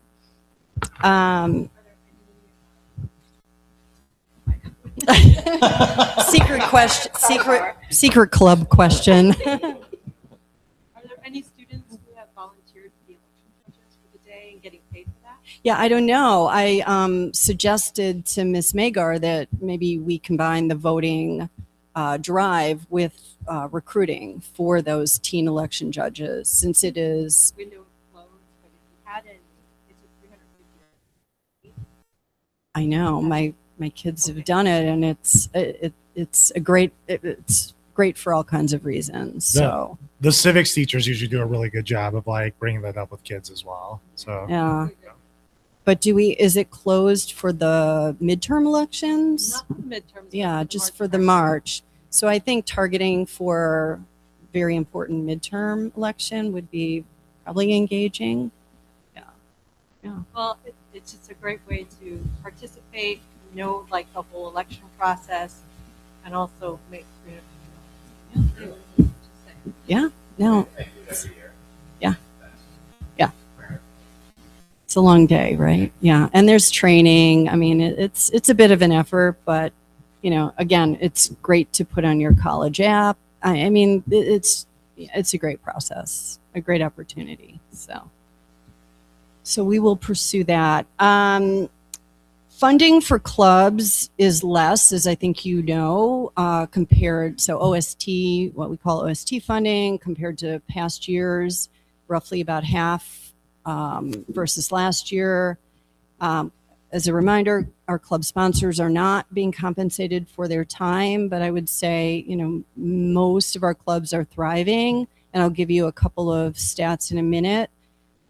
There is decent club funding for the clubs. However, the usage for those funds is very limited. So there just are not that many things that clubs can spend the money on. So that has been a point of frustration. So for example, registration fees for, say, Model UN or Debate Club or any other club that is competitive are not eligible for reimbursement. Snacks for clubs are not eligible for reimbursement. A t-shirt that shows your club at a competition is not eligible for reimbursement. So it is very narrow. Supplies, which makes sense for some clubs, but are not at all needed for other clubs. So it is frustrating that the money is there, we're being encouraged to spend it, and we can't legitimately spend it. So what can you spend? Again, mostly supplies. So if you need art supplies, or if you are robotics, there are plenty, or innovation lab, there are plenty of things we can spend it on. If you're paw print, our newspaper, we can buy paper. So things like that, but it's very, very tied to the club mission and really very narrowly defined. And I'm happy to share the list. But the list of what you can't submit for is longer than what you can.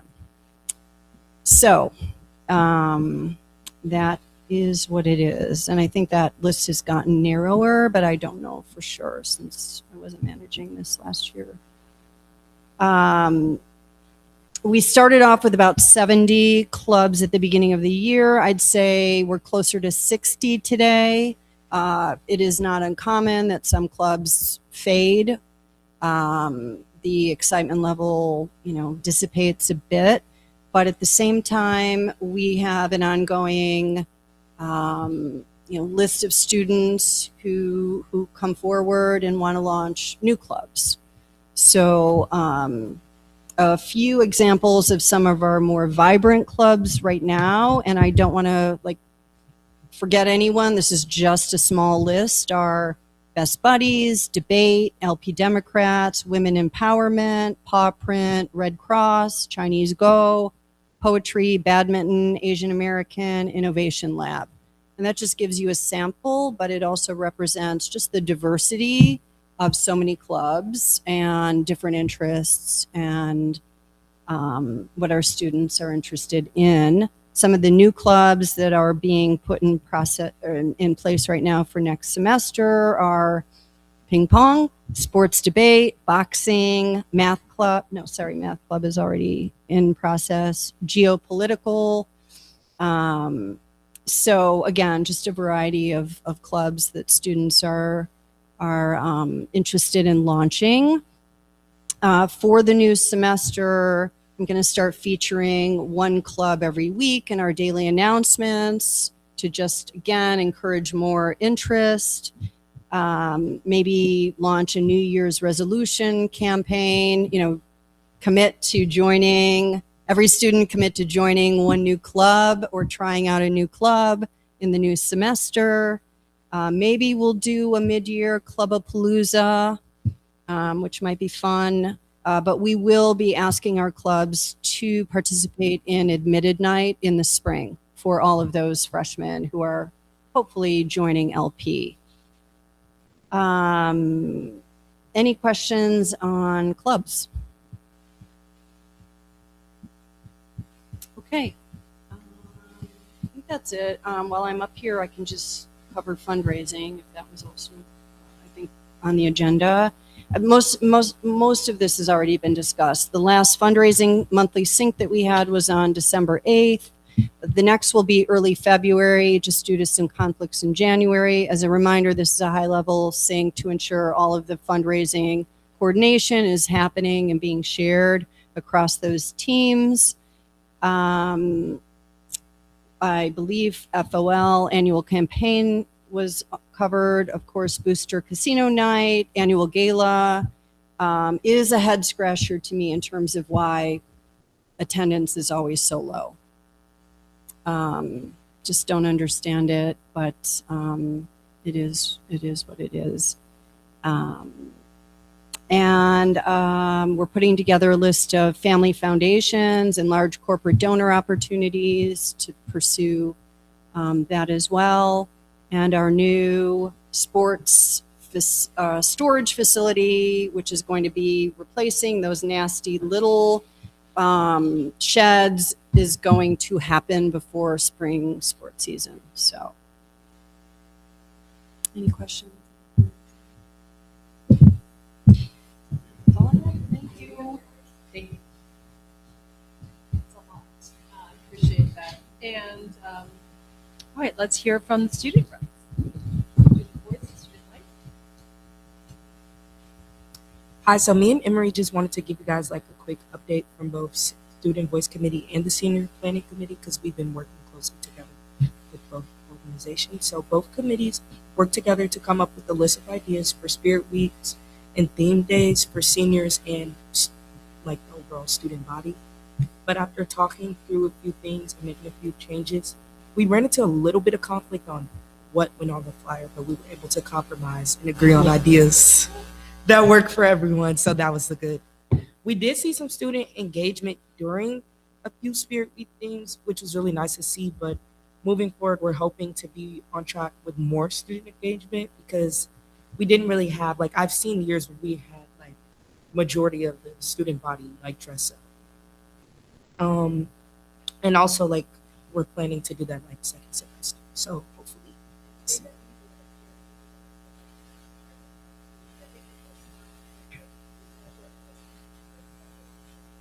Exactly. And we've also been taking pictures during these events, and we plan to post some of them to the LPHS Student Life page to help spread word and encourage more participation. But we're running through like a few like communication issues since a lot of announcements aren't on the intercom anymore. Like, and mostly sent through daily announcements email. Like, people aren't seeing them, and then they're also being sent out. Like, and then they're not looking at the student announcements. So it's like we were hoping to get like maybe every 2 weeks, every Friday, or to talk on the intercom and like go over announcements. Even if we can start small with like senior events and reminding them to get their things together, or even letting people know like this is the week that we'll start doing like APFD mock exams, even though they already know it's important to get students to remind them. So,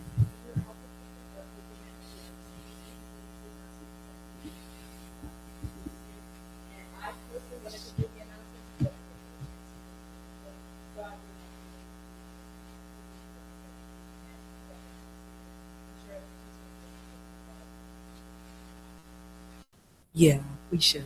But yeah, so we're trying to get more student engagement. I think that also the administration, we need to maybe have a meeting with you guys to like talk about a few things. Like maybe we could have like events for students, no cost, like free. 'Cause I know that's always the biggest issue. Just for students to get a space to hang out and do something like maybe like do movies in the auditorium after school. Like we just need more student engagement because I've just noticed the student body, everyone looks like drained, and I think we need to like do more things.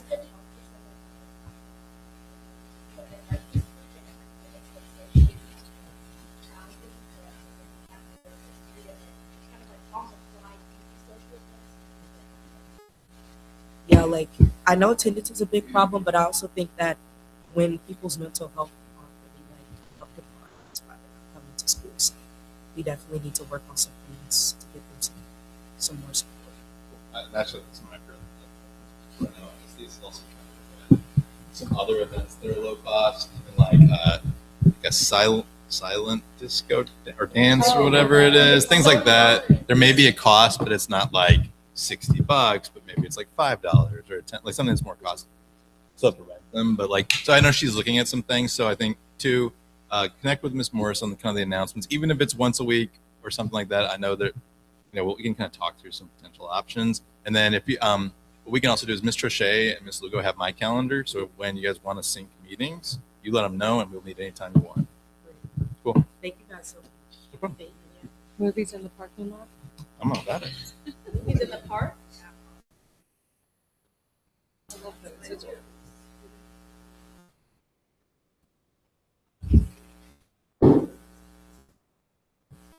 I think a good thing would be to start the conversation with Ms. Morris, and we can engage like some of that with some of the teachers and talk about what they could look like in a balanced approach. Because I know there's different perspectives, and I want to make sure we're listening to all of those in that process. But I think there's ways to make that work. All right, well, thank you very much for that report. Moving on to facilities. Oh, yeah. Super short. Have a good winter break. Thank you. Yes, see you guys. Amazing first semester.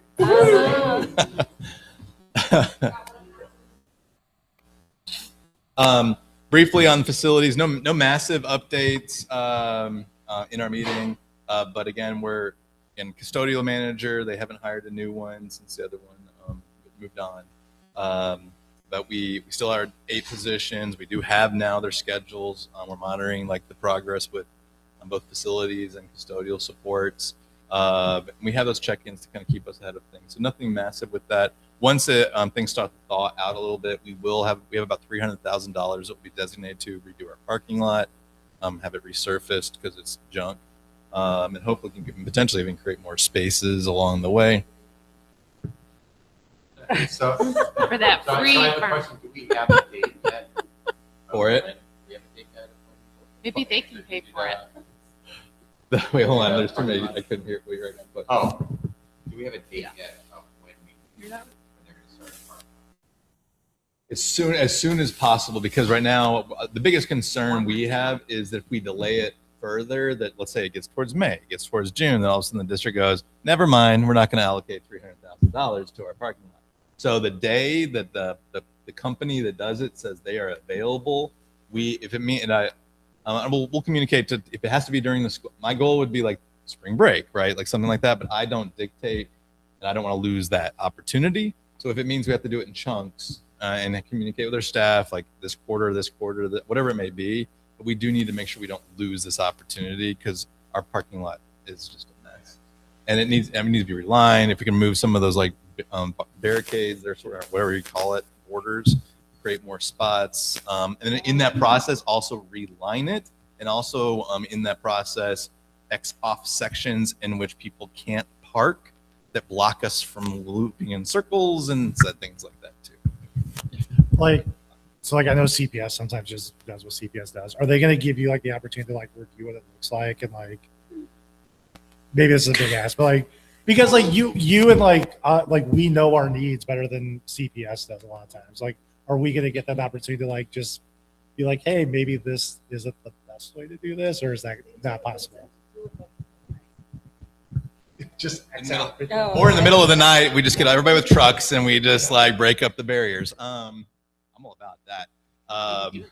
So that's kind of the important part of having those Monday facilities meetings. So as soon as I know that they're ready to move on it, I'll have a date and then we can probably ask. So I think I can't guarantee that I'll have be able to create any input within a timeline. But I think there's some opportunities of creating more spaces, a better flow to it.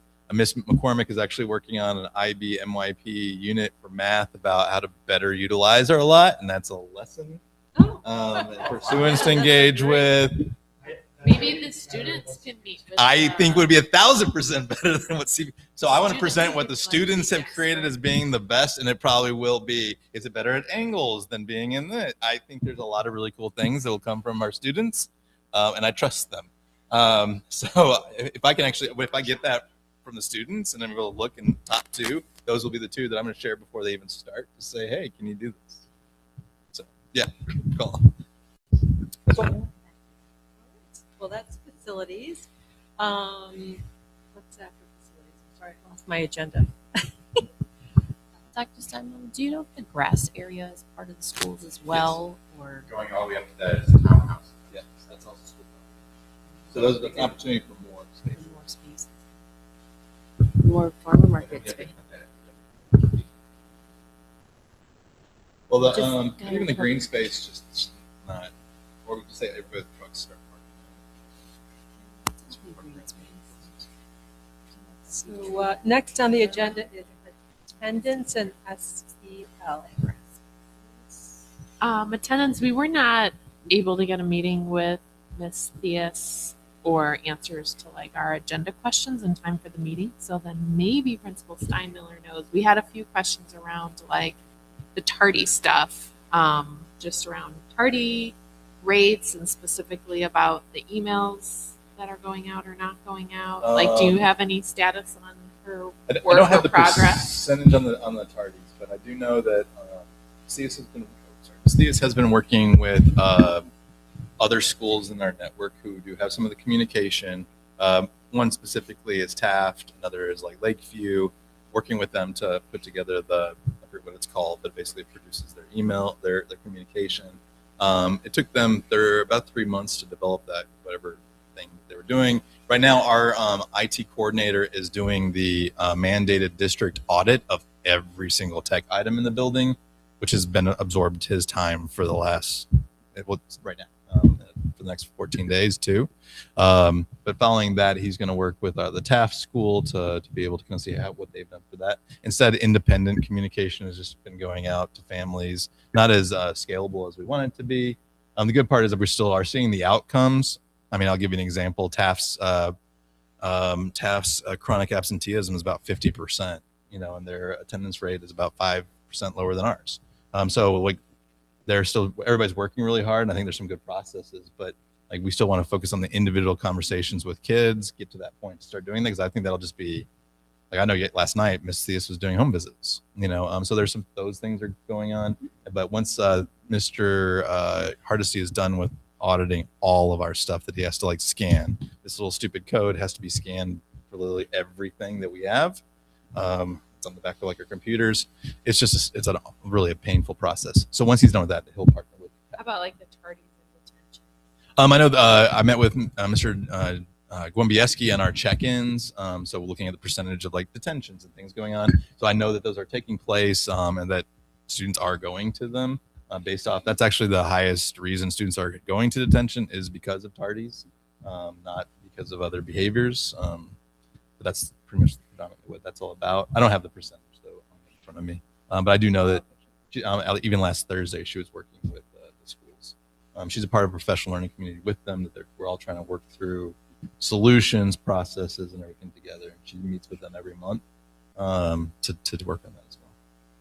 Did I miss I think that was pretty much it, except for like in the meantime, like until that system is made, we have been like consistently requesting, because we discovered in a recent-ish meeting that like students and families can't actually access their, like the CS pointed out, like they can't access their percentages on Aspen. So in order for them to like keep track of their eligibility for winter dances, literally the only way that can be communicated is through those through those updates. So having even just like a bare bones update, especially since we're at the end of the semester and students might be starting to plan for winter formals, if they don't know if they're below that 90% threshold, they might be planning for something they don't actually have access to. So getting those, even the bare bones emails out is just like a really good faith way of making sure that everyone knows what's happening. They will get it tomorrow, and it's called Google Script. The thing that she's working on. Yeah. Okay.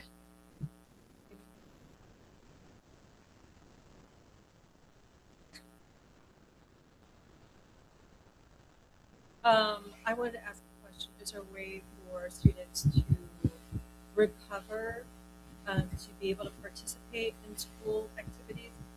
Not if they're below the 90%. Is there some kind of way that they can service or have school to they just need to come? I mean, we have 1,460 students have. Unexcused absence. Yeah, They have legit absence. Yeah, if a student is out for example, if they're hospitalized, if they're at a doctor, if they're those do not count. Chronic Well, chronic absenteeism we're at 30. I forget the percent, but we're about 4 or 5% lower than we were last year. So that we are seeing that positive. We have actually, and we're have one of the top 5 best chronic absenteeism. Even like Lane, when you look at Lane and you look at selective enrollment, they're between 17 to 20% as well. So there's a lot.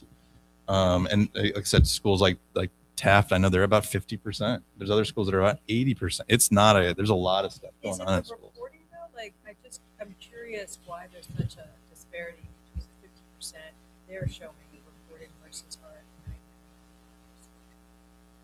Say that again. No, that's absenteeism. Chronic absenteeism. Yeah. We're not 95%. Yeah, we're like near 34% chronic absenteeism. Yeah, we were but at we 39. We're about 9. Yeah, we're 80. Was like 88%. Yeah, I think we're sitting around. I could try to pull it up in just a minute. I'm also seeing that I'm getting messages, so I'll be able to answer that question.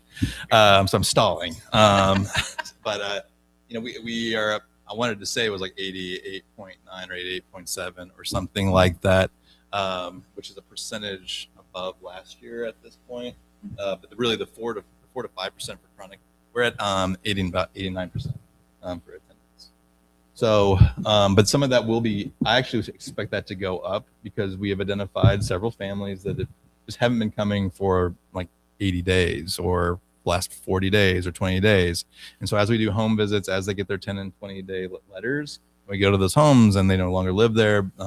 It's due to a variety of things and never reported where they were going. Now that it's turned into a lost child, we document that appropriately. And it's good to give that time just as hope that the student reconnects with school. I'm saying it's tons of people, but we also know just with a lot of our students who are undocumented, there's just a lot of movement in that. So for example, I think it was 2 or 3 visits yesterday, it goes back to the 60 days that they haven't come. That becomes the last day of attendance for them. And then that our percentage will go up. So we're cleaning, it's the data quality we're cleaning up to. So I anticipate that'll improve. Our highest attendance in school history was 92%. That's our ceiling. So that's our 92. So that's our goal. We're really striving to be at 89. We're 3% from our goal, of our highest ever. And so that's things for us to really think about, that we're making some pretty good progress in a difficult time. And on what was the other one, the principal? SEL. Good. All right.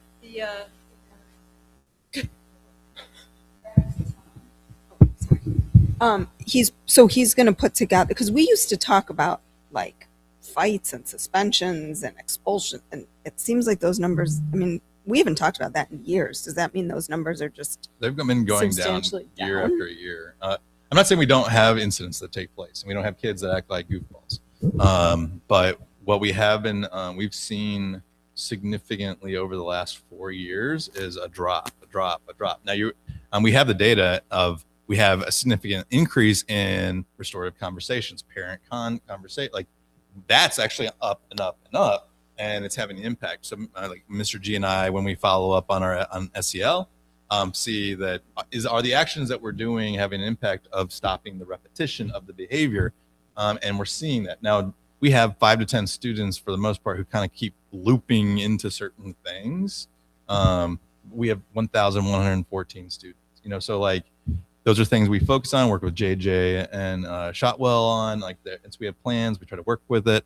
But yeah, we're seeing some significant, I can probably think on the top of my head of the scenarios where we're working on things with specific students, and probably every teacher in the school probably knows exactly who I'm talking about when I say that, right? So the scalability of these issues are being more confined, and it's having the impact. Mr. G, even yesterday, he was running the in-school or realignment room. So when he's in that room which is in-school suspension, it's not about you just come here and be on your phone for in-school.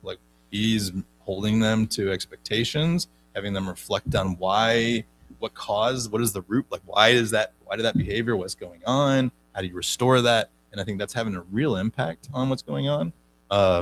Where our biggest problems that we're and he's getting, there's a professional learning community coming together to give feedback on the work and prioritize some of that. So now it's going to keep whittling away at some focused things. So I think we're making some really good progress. And we have that data. I'll be able to, at the end of this semester, I can maybe in the January, hopefully I'll have it by January, kind of a last year, this year by semester that I can share out too. That would be awesome. I did think of one more thing relating to attendancy things.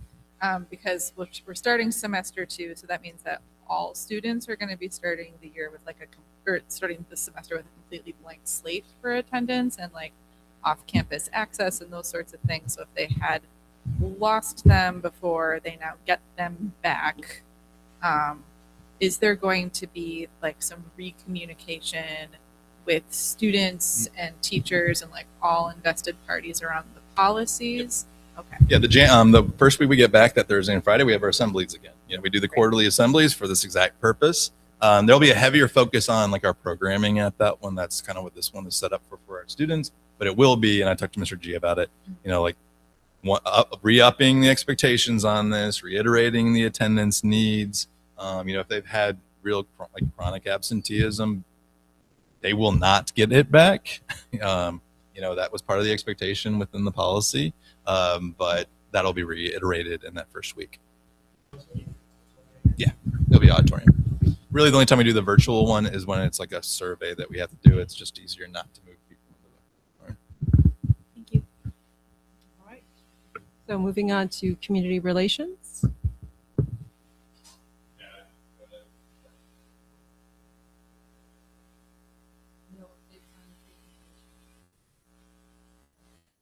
Maybe it's something that, I don't know what day of the month you guys meet.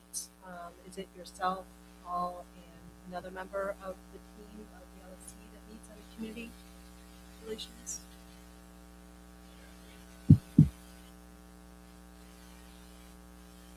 All right.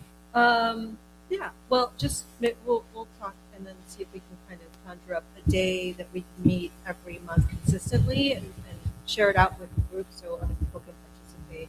I know Ms. Morris has been doing a lot of work with the community as well, and so maybe we bridge the gap and have people involved, Ms. Morris and Paul, and then maybe another member of the LSC. Yeah? Cool. All right, so moving on to principal evaluation. Amy and Amy?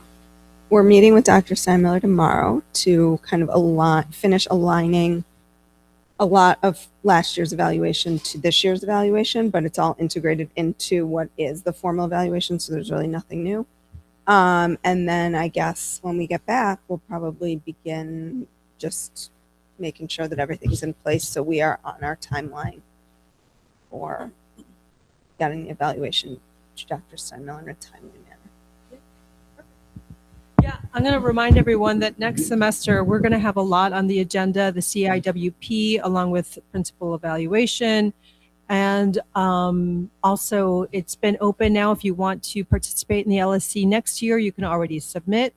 Would encourage everyone to participate again next year because I love the continuity. I myself am moving on because my oldest is a senior here. So anyone else thinking about becoming the chair, by all means, consider it. It's a really great way to kind of just have this again, sharing and transitioning onto additional leadership here on the team.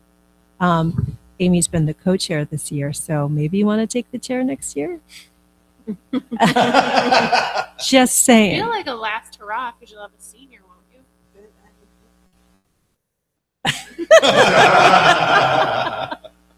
You like the code. I'm a good wingman. Well, other members of the LSC, I just, encourage you to consider it. I think having had a year under your belt, it really leads to maybe chairing and understanding, how things flow, but then also being able to work on initiatives that we started this year. I'm looking at you, Jeff, as well. Look at you, shake your head. Okay, so moving. Ashley's not here. Some people have stepped away, so I like how that works. All right, so we're going to be closing out with public comment. Again, anyone from the audience want to give 2 minutes to the LSC? Anything you want to share? Looking at you, Miss Tookie. Anything? Okay. Anyone online? Just go ahead and throw something in the chat so we know that you want to give us some public comments. Yeah, no raised hands. Okay. I do put forth a motion to adjourn our December meeting. Anyone want to second that motion? All right. All those in favor of adjourning? All right. Woohoo! We did it in 2 hours. Just a little over. But we started a little late. So, okay. Yeah. I think because we started at like 5:03 or 4:03. Yeah. If we had the parking lots tighter, then we could have been done it.